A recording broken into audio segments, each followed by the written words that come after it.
Chers frères, je te salue et je bénis Dieu pour cette opportunité. Je bénis Dieu pour ce moment d'écoute. Et permets-moi de prier, mon Dieu, qu'il bénisse ta vie, qu'il bénisse ta famille, qu'il bénisse tes activités et qu'il t'accorde sa paix. Qu'il t'accorde une paix véritable. Parce que sans paix, la vie est un calvaire. Chers frères, chères sœurs, chers mères, chers pères, chers amis,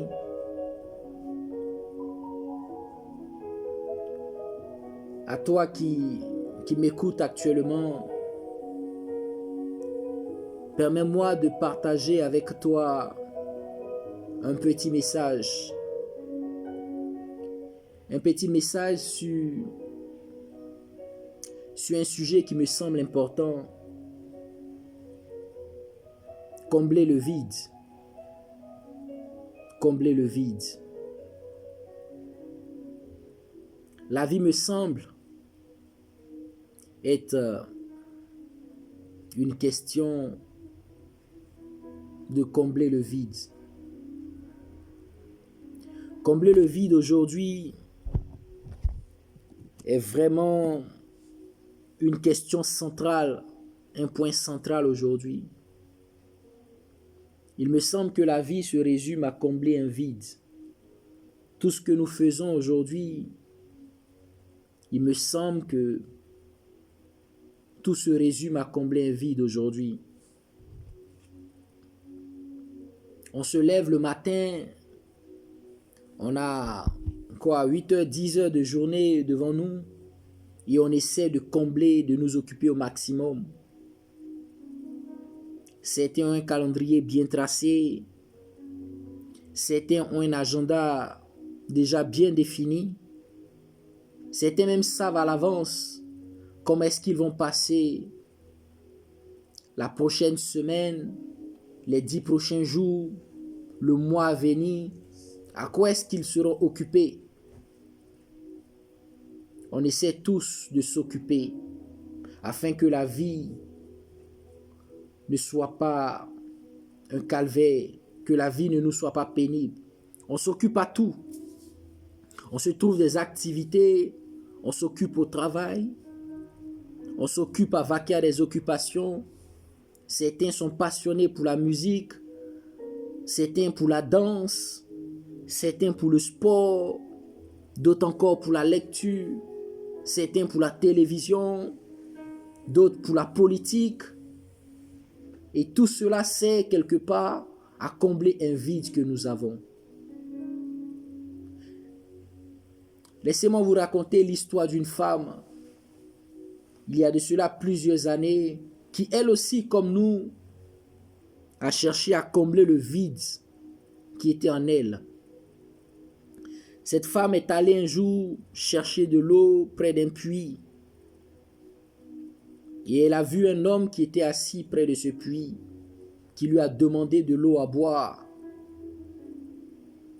Cette femme a été un peu dérangée, parce qu'à l'époque, il y avait une sorte de conflit entre son peuple et le peuple de cet homme. Et elle a demandé comment est-ce possible que cet homme qui fasse partie du peuple adverse puisse lui demander de l'eau à boire. Et cet homme lui a dit simplement, si tu savais qui te demande de l'eau à boire aujourd'hui, tu lui aurais toi-même demandé à boire. La réponse de cet homme a intrigué cette femme. Elle s'est approchée de lui, elle lui a demandé, comment est-ce possible que tu me dises que je t'aurais demandé de l'eau à boire? Il lui a dit, parce que si tu bois de cette eau qui est dans le puits que tu veux puiser, tu vas toujours revenir à cet endroit pour chercher de l'eau. Tu vas tous les jours de ta vie revenir à ce même endroit pour chercher de l'eau. Parce que cette eau que tu auras ne va pas combler ta soif. Elle en a été encore plus intriguée. Elle a voulu en savoir plus. Et elle a commencé à poser des questions à cet homme. Mais pourquoi est-ce que tu le dis? Et voilà cet homme qui va lui poser une simple question. Où est ton mari? Quelle drôle de réponse. Mais la femme ne s'est pas... Elle ne s'est pas trouvée exaspérée. Elle a simplement répondu que je n'avais pas de mari. Et l'homme lui a dit, tu fais bien. Parce qu'en réalité, tu as eu plus de 5 maris. Et l'homme avec lequel tu es aujourd'hui n'est pas ton mari. Waouh, cet homme savait tout d'elle. Elle avait passé en effet sa vie d'homme en homme. Et elle était aujourd'hui à son 5e mari.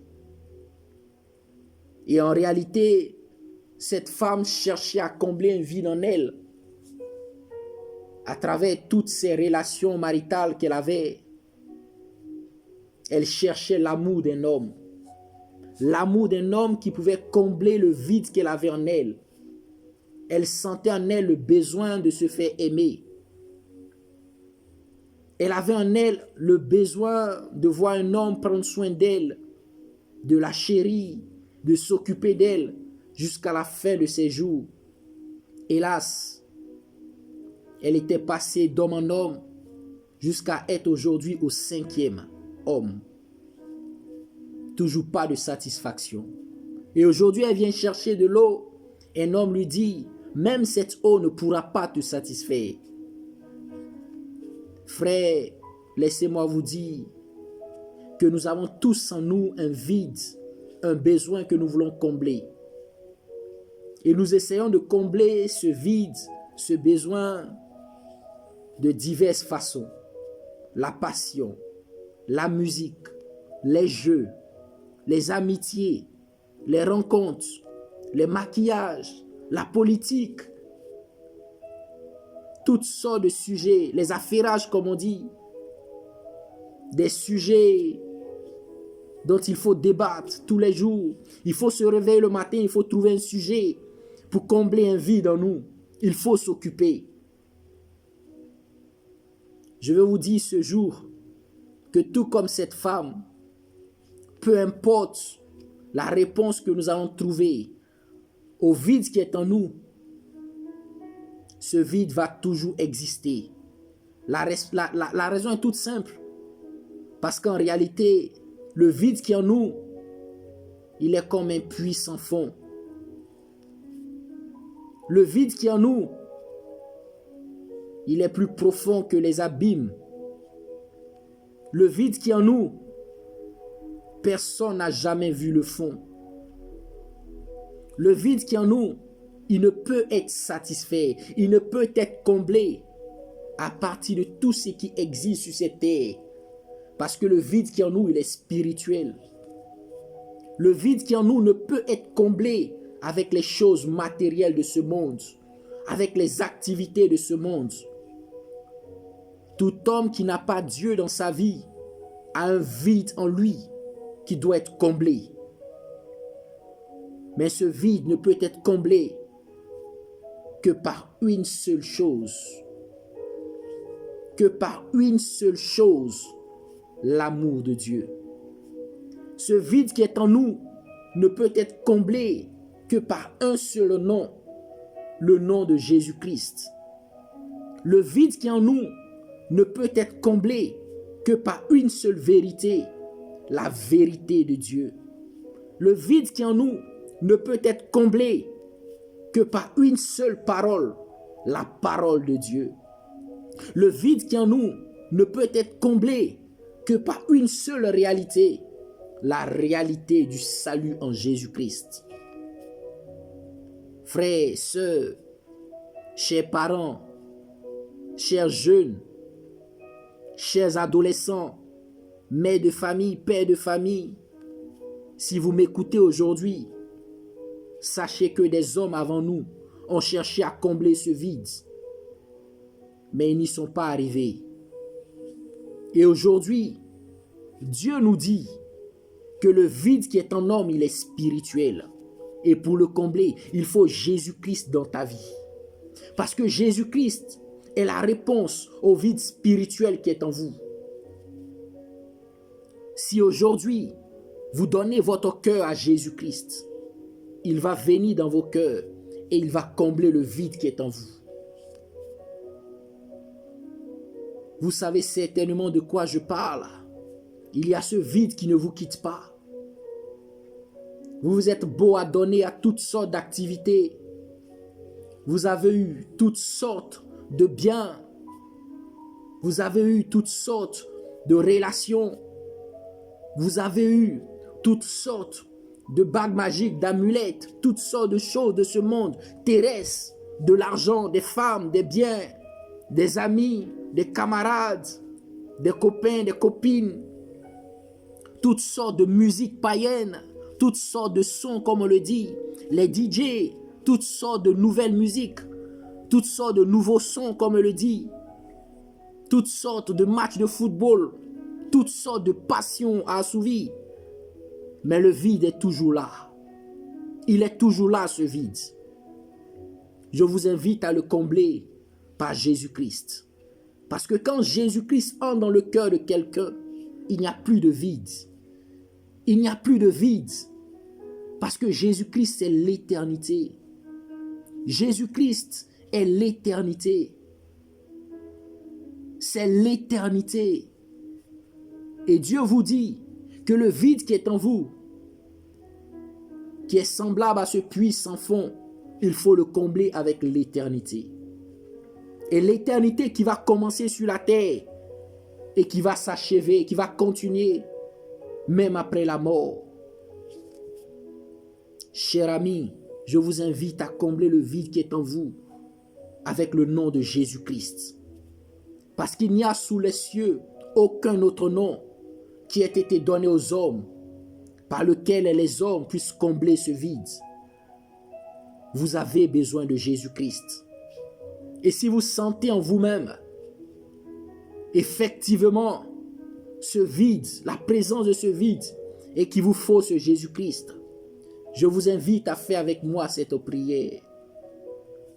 Jésus-Christ, cet homme dit que tu peux combler le vide qui est en moi, que tu peux m'empêcher de courir de gauche à droite après les choses de ce monde. J'ai encore en moi ce doute à cause de ce vide qui est toujours en moi. Mais Jésus-Christ, je veux bien croire en toi. Je veux bien t'inviter dans mon cœur. Viens dans mon cœur, Jésus-Christ, et comble le vide qui est en moi. Je veux t'accepter comme Seigneur et Sauveur personnel.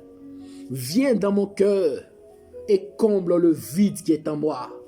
Permets-moi de recevoir cette satisfaction, cette eau qui va étancher ma soif, afin que dorénavant, je puisse m'asseoir et dire, j'ai trouvé la paix en Jésus-Christ. Si vous venez de faire cette prière avec moi, sachez que vous êtes exaucés. Et à l'instant même, le Seigneur Jésus-Christ entre dans vos cœurs. Entre dans vos cœurs. Et votre nouvelle naissance est actée aujourd'hui. Vous êtes maintenant enfant de Dieu, fils de Dieu. Et la Bible dit que quand vous êtes fils de Dieu, vous recevez l'Esprit de Dieu qui entre dans vos cœurs et qui crie Abba Père. Ça veut dire simplement qui crie Dieu mon Père, qui reconnaît Dieu pour son Père. Et l'Esprit de Dieu vous est donné à l'instant même. Et la seconde étape, cher ami, est de vous diriger vers une église qui prêche Jésus-Christ. Allez rencontrer le pasteur et dites-lui que vous avez accepté le Seigneur Jésus-Christ et que vous souhaitez vous faire baptiser. Vous allez recevoir le baptême qui n'est rien d'autre que le signe de votre engagement vis-à-vis de Jésus-Christ. Et sachez que vous faites partie dorénavant de la famille de Jésus-Christ. Et je vous dis la bienvenue dans cette famille. Je vais prier pour vous. Seigneur Jésus-Christ, je te bénis de ce que ton fils, ta fille, qui vient d'écouter cette parole, souhaite et t'implore et t'invoque dans sa vie, afin que tu viennes combler son vide, afin que tu viennes être son Seigneur et son Sauveur, Jésus-Christ. Je te recommande ton fils et ta fille. Et je prie Jésus-Christ afin que tes anges viennent conduire cette personne dans une église où tu es honoré et qui prêche ton nom. Je prie Jésus-Christ afin que sa vie soit sous ton contrôle et ta couverture. Que ton nom soit béni, Seigneur, parce que tu le fais dans le nom de Jésus. Chers amis, sachez que Jésus-Christ vous connaît et que votre nom est maintenant inscrit dans le livre de vie et qu'à partir d'aujourd'hui, ce vide sera comblé par la présence de Jésus-Christ. Soyez bénis, soyez bénis, soyez bénis. Amen.